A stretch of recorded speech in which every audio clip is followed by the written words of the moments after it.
जनवरी का महीना अब भी शुरू ही हुआ था, पर ऐसा लगता था मानो ठंड अपने चरम पर पहुंच गई हो।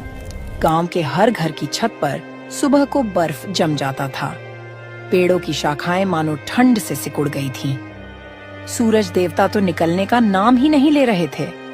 ये ठंड का मौसम अमीरों के लिए बहुत सुहाना होता था, पर गरीबों के लिए उन पर मुसीबत का पहाड़ टूटने जैसे होता था। हे ऊपर वाले, ये कितनी ज्यादा ठंड कर दी है आपने। कुछ तो तरस खाओ हम गरीबों पे। देख रही हो लक्ष्मी, कितनी कड़ाके की ठंड है। इस बार घर से बाहर निकला भी नहीं जा रहा है।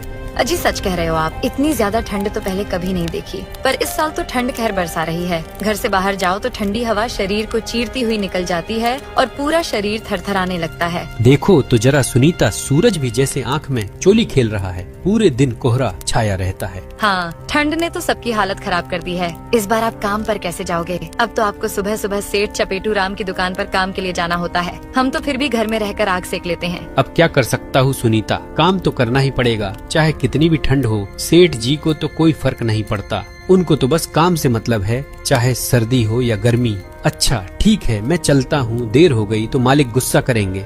भोला एक चाय की दुकान पर चाय बनाने का काम किया करता था, जिससे उससे जो भी पैसे मिलते उससे उसके घर का गुजारा चल जाता था। वैसे तो शिवपुर गांव में हर साल ठंड बहुत ज्यादा पड़ती थी, पर इस बार तो ठंड ने सब रिकॉर्ड ही तोड़ दिया था। पूरा गांव ठंड से परेशान था। पूरे दिन कोहरा छाया रहता था। धूप के तो दर्शन तक नहीं हो रही थी। गांव का चौपाल, जहां लोग बैठकर पूरा दिन बातें किया करते थे, आज वो बिल्कुल सुना वीरान पड़ा था। ठंड ने हर किसी को परेशान कर दिया था। आर्यन के पापा, आज तो घर में आटा भी बहुत कम बचा है। बस 5 रोटी ही बन पाई है, तो मैंने आपको दिन के खाने के लिए बांध दी है और 2 रोटी में से एक रोटी बच्चों को दे दूंगी। मेरा तो आज उपवास है। नहीं सुनीता, वो 2 रोटी भी बच्चों को खिला दो। मैं तो चाय पीकर ही काम चला लूंगा। वैसे भी दिन इतने छोटे होते हैं कि आजकल भूख ही कहाँ लगती है। शाम को राशन लेकर आऊंगा, तब रोटी बना लेना आराम से। सुनीता को भी पता था कि 1 कप चाय से पूरा दिन निकलना मुश्किल है, पर गरीबी के कारण वो कुछ कर भी नहीं सकती थी। भोला काम के लिए घर से बाहर निकल रहा था। बाहर बहुत ज्यादा ठंड पड़ रही थी। आसमान से बर्फ के बड़े बड़े टुकड़े गिर रहे थे। इस कड़ाके की ठंड और बर्फबारी की वजह से भोला का शरीर ठंड से कपकपाने लगा था। उसके शरीर पर एक भी गर्म कपड़ा नहीं था। धोती और कुर्ता में उसे और भी ज्यादा ठंड लगती, पर वो मजबूर था। अपने हालातों के कारण इतनी ठंड में भी उसे काम पर तो जाना ही पड़ता था। शरीर को जमा देने वाली ठंड में भी भोला अपने मालिक की दुकान पे सुबह 6 बजे तक टाइम से पहुंच जाता था। अरे भोला आ गया, ठंड में जरा जल्द आ जाया कर। सारे कस्टमर चाय का इंतजार करते हैं और तुम देर से आते हो। ऐसे नहीं चलेगा। सेठ जी, इतनी ठंड पड़ रही है मानो कि जान लेकर ही मानेगी। बर्फ जैसी ठंड है, इसीलिए थोड़ा देर हो जाती है। ठीक है, मुझे कहानी मत बताओ, जरा जल्द आया करो। जाओ जल्द से बर्तन धो डालो। बर्फ जैसे ठंडे पानी में बर्तन धोना भोला के लिए आसान नहीं था, पर वो कर भी क्या सकता था। कहते हैं ना, गरीबी और भूख सब करवा देती है। आज भोला को घर राशन भी लेकर जाना था, वरना उसका परिवार भूखा रह जाता। वो बर्तन धोकर चाय बना देता है। आग के पास खड़ा होकर कुछ राहत महसूस होती थी। उसे ठंड के वजह से भोला का भी मन किया कि 1 कप चाय वो भी पी ले। वो चाय पीने के लिए 1 कप लेता है। वैसे ही उसका मालिक चपेटू राम उसे देख लेता है और गुस्से में बोलता है, भोला, तुम्हें यहाँ चाय बनाने के लिए रखा हूँ या चाय पीने के लिए? मैं खुद पूरे दिन में 1 चाय पीता हूँ, इस दुकान का मालिक होकर भी, और तू नौकर होकर चाय पिएगा। अब तक ना जाने कितनी चाय पी चुका होगा तू। आज तेरी दिहाड़ी से 2 कप चाय के पैसे काट लूंगा, तब पता चलेगा तुम्हें। और कल से मेरे यहाँ काम पर मत आना। नहीं मालिक, आज पहली बार चाय मैंने पिया है इस दुकान से। वो आजकल ठंड ज्यादा बढ़ने लगी है। मेरे पास गर्म कपड़े भी नहीं हैं, इसीलिए गलती हो गई। मालिक, अब ऐसा कभी नहीं करूँगा। आप मेरे पैसे मत काटिए। आज घर पे राशन तक नहीं है, बच्चे भूखे हैं मेरे मालिक। ये सब तुझे चाय पीने से पहले सोचना था। मैंने ठेका नहीं लिया है तेरे बच्चों के पेट भरने का। चल जा, अब काम कर चुपचाप जाकर। बेचारा भोला पैसे कम मिलने की बात से परेशान था। उसे क्या पता था कि वो 1 कप चाय उसे इतनी महंगी पड़ेगी। शाम तक वो काम करता रहा और कम पैसे लेकर घर की तरफ चला गया।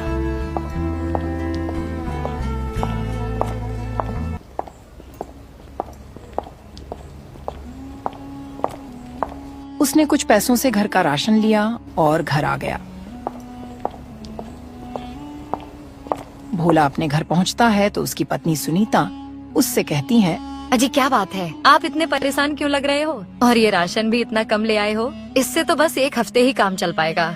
भोला सुनीता को सारी बातें बता देता है। सुनीता, मैं बहुत मजबूर हूँ। मालिक ने मुझे काम से निकाल दिया आज, क्योंकि मैंने 1 कप चाय पी लिया था और तो और मेरे पैसे भी काट लिया, इसीलिए राशन कम ले आया हूँ। हे भगवान, तूने यह ठंड क्यों बनाई है? हम गरीबों का गुजारा कैसे होगा? अब क्या होगा जी, ऐसे सर्दी में कैसे गुजारा होगा हमारा? तुम परेशान मत हो, मैंने थोड़ा पैसा बचा लिया। यह लो, और बच्चों के लिए गर्म कपड़ा ले लेना। अजी आप अपने पास ही रखो और अपने लिए गर्म कपड़े ले लेना। हालत तो देखो जरा अपनी, इतनी ठंड में सिर्फ ये धोती कुर्ता ही है आपके पास। आपको भी तो ठंड लगती होगी। बच्चों के पास अभी पुराने कपड़े हैं, उनसे काम चल जाएगा। और मैं तो ज्यादातर चूल्हे के पास ही रहती हूँ, मुझे घर में इतनी ठंड नहीं लगती। आप तो बाहर काम करते हो।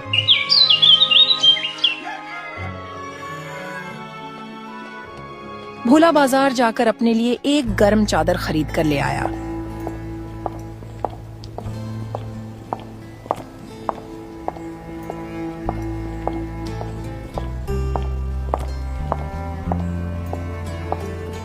सुनीता जब खाना बनाती है तब बच्चे उसके पास ही बैठे रहते थे और आग तापते थे।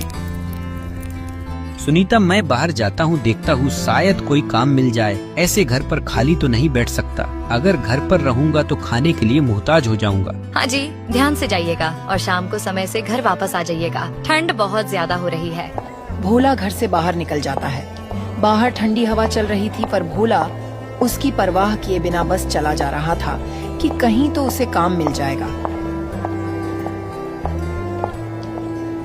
वह बाजार के एक दुकानदार के पास जाता है और काम मांगता है। भैया जी, क्या आपके पास कुछ काम मिल जाएगा क्या? कोई भी काम दे दो, मैं सब करने के लिए तैयार हूँ। अरे नहीं भाई, कुछ भी काम नहीं है तुम्हारे लिए अभी। वैसे ही सर्दी की वजह से काम ठप पड़ा है आजकल। भोला ने कई जगह काम ढूंढा पर उसे कोई काम नहीं मिला।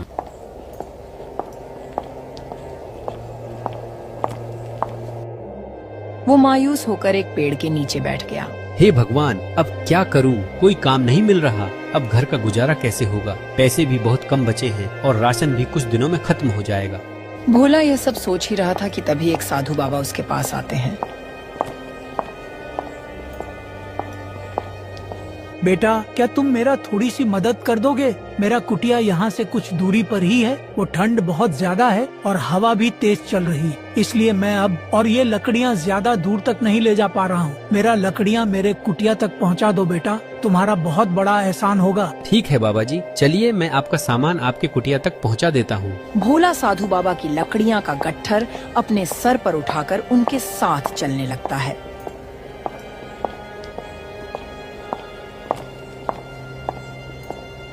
कुछ दूर जाने के बाद साधु महाराज की कुटिया तक पहुंचता है।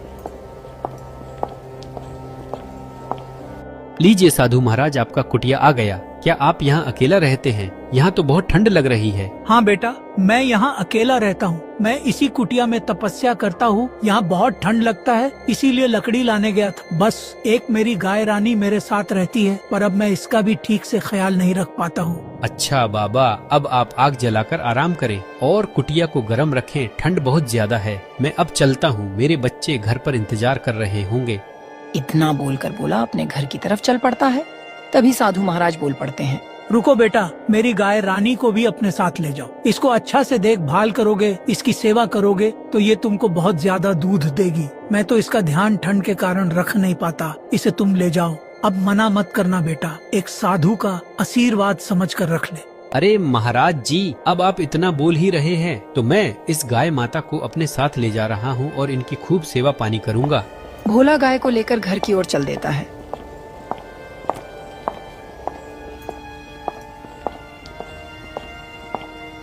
अजी ये गाय कहाँ से लेकर आए हो? भोला सुनीता को सारी बातें बता देता है। सुनीता, अब से ये हमारी गाय माता हैं और इनकी सेवा की जिम्मेदारी भी हमारी है। तुम जाकर खाना बनाओ, तब तक मैं गाय माता के लिए कुछ हरी घास लेकर आता हूँ। हो सकता है इन्हें रात में भूख लगेगी। तुम तब तक एक बाल्टी पानी पीला देना गाय माता को। भोला गाय के लिए चारा लाने जंगल जाता है।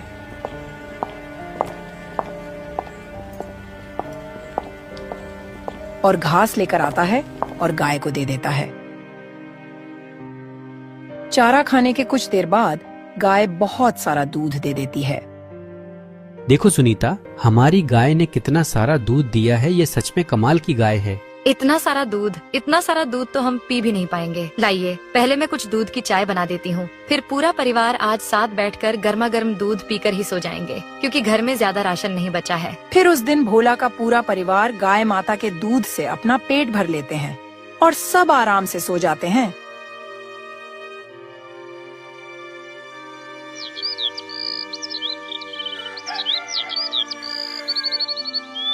अजी, हमारे पास इतना सारा दूध हो गया है, क्यों ना हम चाय का काम शुरू कर लें। सर्दी का मौसम है, आजकल अच्छा चलेगा चाय का काम। हाँ सुनीता, तुम बोल तो ठीक रही हो, पर बाकी का सामान उसका क्या? उसके लिए पैसे कहाँ से आएंगे? अजी, आप कुछ पैसे मुखिया जी से उधार ले लो, काम चल जाने के बाद चुका देंगे। फिर भोला अगले दिन मुखिया के घर पैसे लेने जाता है। मुखिया बहुत ही अच्छा और दयालु इंसान था। भोला उसके घर जाकर बोला, मुखिया जी, वो मुझे आपसे कुछ काम था। अगर आप कुछ पैसे उधार दे देते तो बड़ी मेहरबानी होती। अब से मैं चाय का काम शुरू करने जा रहा हूँ, उसी के लिए चाहिए थे। देखो भोला, मैं जानता हूँ कि तुम एक ईमानदार और सच्चे इंसान हो, इसलिए मैं तुमको बिना किसी चीज को गिरवी रखे पैसे दे दूंगा। फिर मुखिया भोला को पैसे दे देता है। भोला पैसे लेकर घर आ जाता है।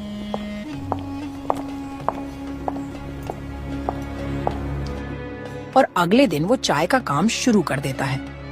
भोला इतनी अच्छी चाय बनाता है कि सब उसकी चाय के दीवाने हो जाते हैं। लगता था गाय माता के दूध से बनी चाय में कुछ जादू था। जो चाय पीता बस उसी चाय के गुण गाने लगता। इस तरह जो भी भोला की चाय पीता वो रोज उसकी दुकान पर आने लगा। अब भोला का चाय का काम बहुत तेजी से चलने लगा। उसकी दुकान पर चाय पीने वालों की लंबी लाइन लगने लगी। ये सब देखकर सेठ चपेटू राम को उससे जलन होने लगी। ये ससुरा तो बड़ा चालाक निकला। मैंने इसे काम से निकाल दिया तो इसने खुद की दुकान खोल ली। इसे तो सबक सिखाना ही पड़ेगा। सेठ चपेटू राम कुछ गुंडों को अपने पास बुलाता है और उनको भोला को परेशान करने के लिए पैसे देता है। ये ले लो पैसे और जाकर भोला को मजा चखा दो। उस भोला की इतनी हिम्मत कि मुझसे बराबरी करने की सोच रहा है। 2 कौड़ी का आदमी था और 2 कौड़ी का ही रहेगा। बड़ा आया सेठ बनने। गुंडे भोला की दुकान पर जाकर उसे धमकी देते हैं। फिर वो गुंडे भोला की दुकान की चाय पीने के लिए मांगते हैं। क्योंकि ठंड का मौसम था, भोला उन्हें चाय दे देता है। उसके बाद चाय पीकर वो भी उसकी चाय के दीवाने हो गए। गाय माता के दूध में ही कुछ जादू था। जो उस दूध की चाय पीता उस चाय के दीवाने हो जाते। वो गुंडे उसकी चाय की तारीफ करते हैं। अरे वाह भोला भाई, क्या चाय पिलाई है तुमने। अब कोई जरूरत नहीं है हफ्ता देने की, बस रोज 1 कप चाय पिला दिया करो। फिर वो गुंडे खुश होकर वापस सेठ चपेटू राम के पास जाते हैं और उल्टा चपेटू राम को पीटने लगते हैं। अरे भगवान, अरे मूर्खों, मुझे क्यों पीट रहे हो?